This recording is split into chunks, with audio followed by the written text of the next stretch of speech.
Hey, all you cool cats and kittens, it's your favorite history teacher back at you again with another historical video. And today, continuing our imperialism march, some would say the march of destiny. And we're going to talk about the Spanish-American War.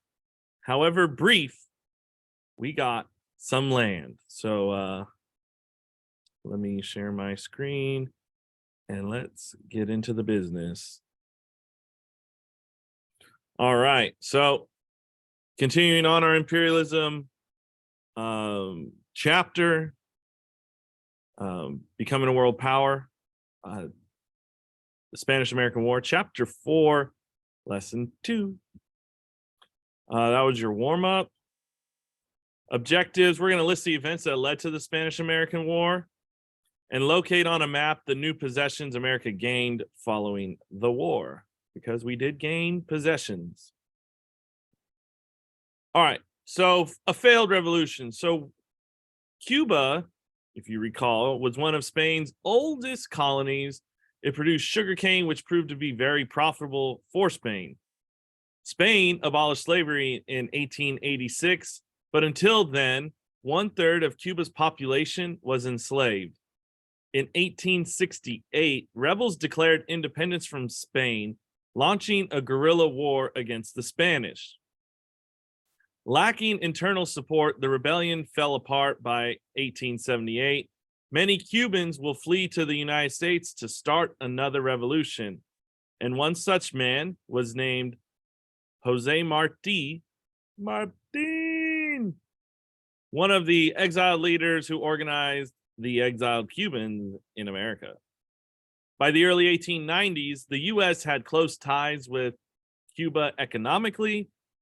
They exported sugar to the United States. The United States invested money in railroads, mines, and sugar plantations, all accounting for $50 million.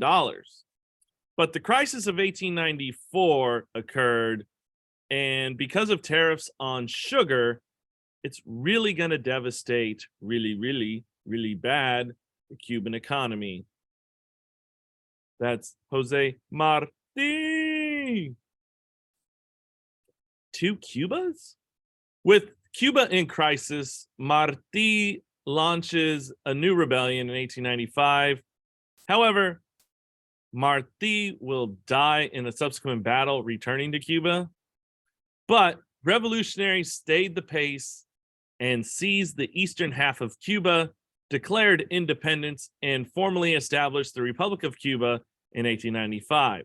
So now you have 2 Cubas. The left half, the east side, the west side is the Republic of Cuba, the east side, the Spanish Cuba. When rebellion broke out, President Grover Cleveland declared the U.S. neutral. Outside the houses of Congress, many Americans, however, supported the Cubans for their cry of revolution, comparing it to the American Revolution. And when you get Americans thinking about the American Revolution, America. So the U.S. will smuggle guns and ammunition from Florida to Cuba to help out those Cuban revolutionaries. All right, Yellow Submarine. So Cuba gained much support from Americans due to the dramatic stories of Spanish atrocities in 2 of the nation's newspapers, the New York Journal and the New York World. Owned both, well, one each was owned by William Randolph Hearst and Joseph Pulitzer. One newspaper reported that the Spanish were feeding Cuban prisoners to sharks and dogs.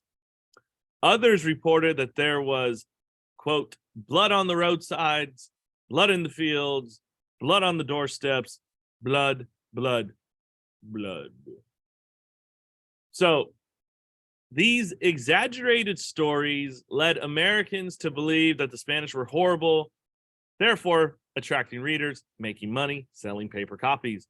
And that is what we call yellow journalism. And we could call it fake news now, but yellow journalism. Remember, underlying things going to be on your midterm. That's William Randolph Hearst. If you've ever been to Hearst Castle here in California, that's that guy. And have you ever heard of Joseph Pulitzer? and the Pulitzer Prize. That's that guy. All right, El Carnicero. Although these stories sold newspapers, the Spanish did treat the Cubans pretty poorly. Spain will send about 200,000 soldiers to suppress the rebellion. Afterwards, they appointed General Valeriano Weyler as governor. His harsh policies in Cuba gave him the nickname El Carnicero, or the Butcher. Cuban rebels will carry out guerrilla warfare tactics against the Spanish. Rebels knew Americans invested in Cuba's railroads and plantations, so they thought if they attacked American property, Americans would have to intervene. So the rebels also destroy Spanish property too, not just they're going to destroy American property just so America intervenes. No, it wasn't just that.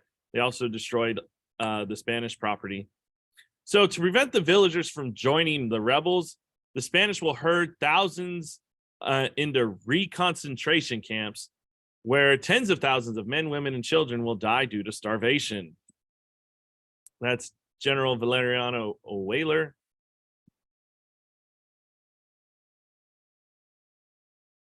Was that doubled? Okay. All right.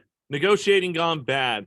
So McKinley took office in 1897, and he didn't want to pursue a war that would cost a lot of American lives and resources.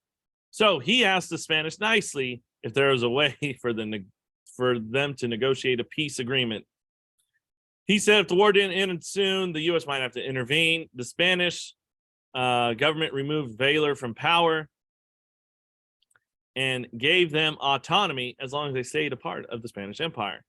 The Cuban rebels refused to negotiate. They wanted full independence. So Spain's concessions will enrage Spanish loyalists in Cuba. January 1898, these loyalists will riot in Havana. President McKinley was fearful of Americans being attacked in Cuba and sent the USS Maine battleship to protect Americans living on the island. This is a test question. February 15th, 1898, the USS Maine blew up mysteriously in the Havana harbor. 354 officers and sailors were aboard. 266 will die. And until this day, it is still unknown how it was exploded. Who blew it up? There are some reports that the Americans blew up their own ship. That's a little too much. Others, obviously, they blame the Spanish. So, who knows? Maybe it was the Cuban rebels who were trying to get the U.S. involved.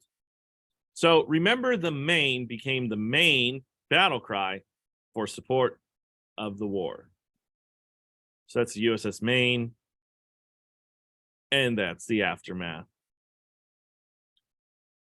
So let's dance, Spain. So McKinley faced enormous pressure to go to war. Jingoism was very strong in the Republican Party. Jingoism is aggressive nationalism. So McKinley, being pressured from both sides, Republican and Democrat, will ask Congress for a declaration of war, DOW, declaration of war, against Spain, April 4th, 1898. By April 19th, Congress proclaimed Cuba independent, demanded that Spain withdraw from the island, and authorized the president to use armed force. Spain will declare war 5 days later. Two-front war. So the U.S. Navy was ready for their war against Spain. They will blockade Cuba. Nothing coming in, nothing coming out. American forces in British Hong Kong were ordered to attack the Philippines. The Philippines, part of Spain's empire.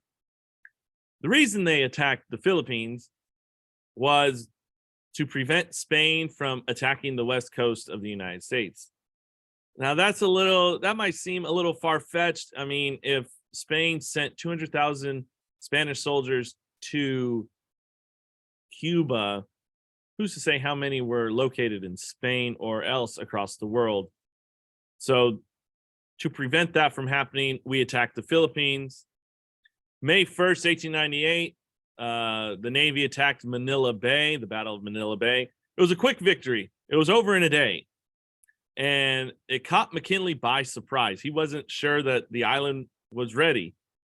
So the Army, however, wouldn't be ready to fight to take over the island. So he will send 20,000 troops as soon as possible from San Francisco, SF, San Francisco, to the Philippines. And meanwhile, on their way there, they will take over the Spanish colony of Guam. So here's, it's a quick war, very quick war. You could say two fronts. It was mainly in Cuba and the Philippines. So these are those blockades. Do the Dewey. Commodore George Dewey led the attack on Manila Bay. While waiting for the American troops to arrive, Dewey contacts Filipino rebel Emilio Aguinaldo. Aguinaldo led a failed attempt to overthrow the Spanish in 1896, so of course he was the right man for the job. They began a new style of guerrilla warfare in the jungles. At first, Aguinaldo believed the U.S. to be his allies. Foreshadow. When the U.S. took the capital of Manila, the U.S. didn't allow Aguinaldo's troops to go into the city. The U.S. also refused to recognize the revolutionary government, and hostility will grow between the Filipinos and Americans. That's George Dewey. That's Aguinaldo. Cuba. So the Army militarization for the United States was pretty poorly organized. Army leaders lacked resources to train volunteers and equip them. Training camps were very unsanitary, and by the end of the war, more Americans died in training than in battle. So June 14th, 1898, 17,000 troops landed in Cuba. Among those who landed east of Santiago, volunteer cavalry units led by Colonel Leonard Wood, second in command, Theodore Roosevelt. They were called the Rough Riders, the flamboyant bunch of soldiers from the American West comprised of cowboys, miners, and law officers. Test question, Rough Riders. Teddy actually resigned his post as Assistant Secretary to the Navy to join the fight against the Spanish. That's Wood. That's Teddy. And that's the picture that's in the Smithsonian. If you've ever seen, what's the movie? Night at the Museum. The Smithsonian. Robin Williams plays him. That's the Rough Rider Volunteer Cavalry Unit. All right, that was quick. July 12th, troops attacked the village of El Caney northeast of Santiago. Another force attacked San Juan Heights, which were a series of hills overlooking the roads of Santiago. One group attacked San Juan Hill, which history books used to say Teddy Roosevelt attacked San Juan Hill. Teddy Roosevelt and his Rough Riders attacked Kettle Hill. The Rough Riders didn't attack alone. They were accompanied by the 9th and 10th regiments, all African American soldiers. Actually, a fourth of American soldiers during the Spanish-American War, a fourth were African Americans. The Spanish commander will panic and order the Spanish fleet to flee July 3rd. So Spanish resistance ended in Cuba 2 weeks after the fall of Santiago. And August 12th, 1898, the Spanish and the U.S. agreed to a ceasefire. So 1 month of fighting. A new empire is born. As leaders from both sides met to discuss peace terms, America debated what should happen with their newly acquired land. Cuba was to be given its independence. Spain agreed to the U.S. annexation of Guam and Puerto Rico. Now, what do we do with the Philippines? Do we allow them independence and follow our Republican ideals? Or do we become an imperial power? And here they are on a map. The debate. So supporters for annexation said it had economic and military benefits. The U.S. would have a naval base in Asia, Southeast Asia. It would be a stopover on the way to China, as well as a large market for American goods. They believed America had the duty to teach the less civilized people on how to live properly. Many prominent people like Samuel Clemens, Mark Twain, Samuel Gompers, leader of the AFL, Jane Addams, among others, were and Andrew Carnegie. Okay, all those people they're alive. We've talked about them. All those people were against annexation. McKinley ultimately will decide to annex the islands. And here's his reasons why. They couldn't give it back to Spain. That would be dishonorable and cowardly. They couldn't give it to France or Germany. It'd be bad for business. Those were their competitors. McKinley believed they couldn't leave the islands to be left alone. They would be unfit for self-government. So there was nothing else for them to do than to take them all, educate them, and uplift them and Christianize them. The end. It's not the end of the lecture. Don't worry. McKinley's thinking blended the ideas of many military and business leaders with those of Anglo-Saxonism. December 10th, 1898, the U.S. and Spain signed the Treaty of Paris. Cuba was independent, and the U.S. acquired Guam and Puerto Rico and paid $20 million to Spain for the Philippines. After an intense debate, the Senate approved the treaty February 1899. I'm a big kid now. The year was 1898, and it was a major turning point in American history. In just a few short months, the U.S. defeated a European power, demonstrated its navy was one of the most powerful in the world, and acquired its own empire. The reputation of the U.S. for being a nation that didn't involve itself in global affairs was shattered.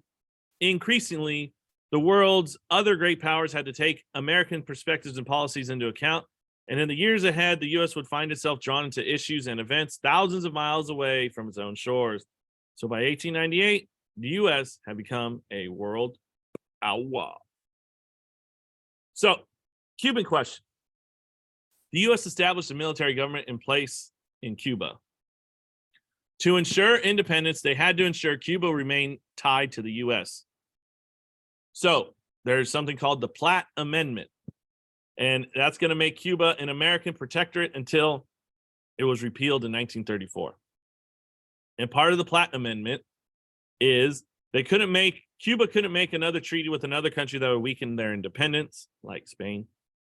They had to let the U.S. buy or lease naval stations and set up a military base, Guantanamo Bay.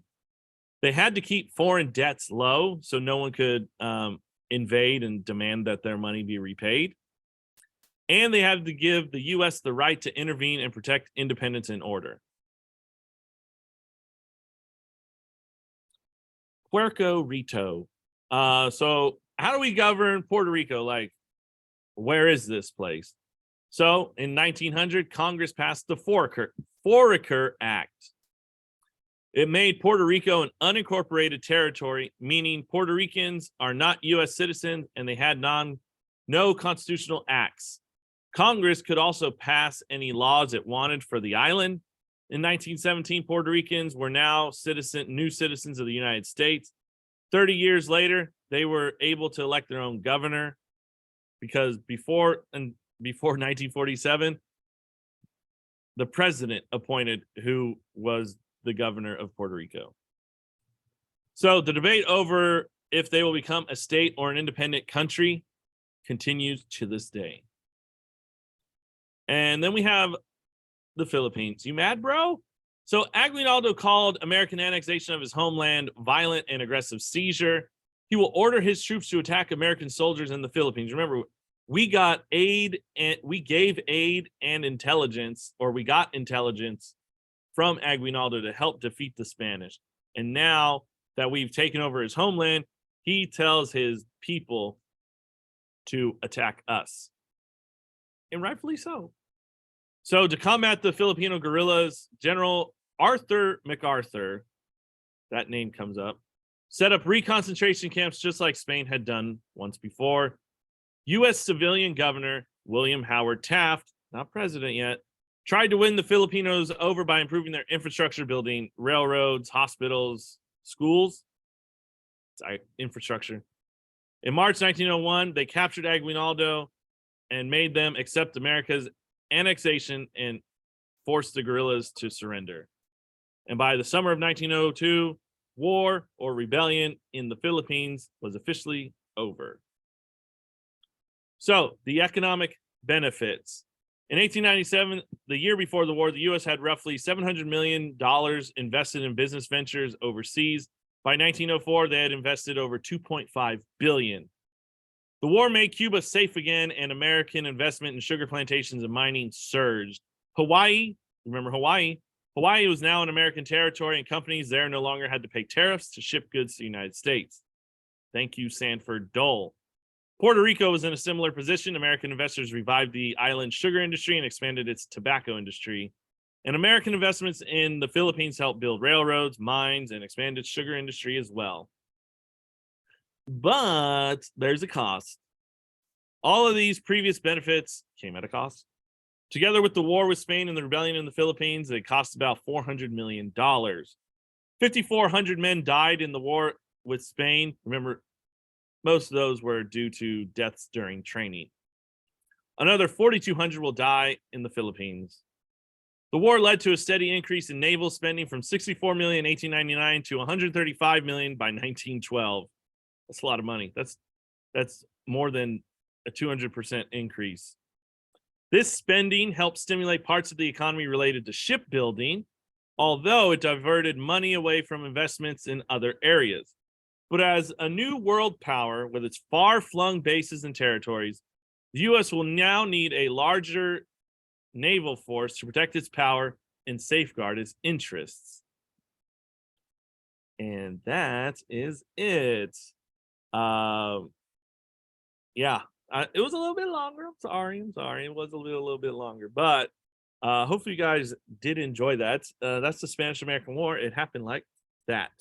So, yeah, anyways, your homework is page 189, 2 through 4. 189, 2 through 4. Okay, so hopefully you guys did enjoy that. I know we're going a little bit faster now, but hopefully you can keep up. Make sure your notes are in order, all that jazz. Okay, if you guys did enjoy that, make sure you hit the like button, leave a comment, subscribe, and I'll see you in the next one. Peace.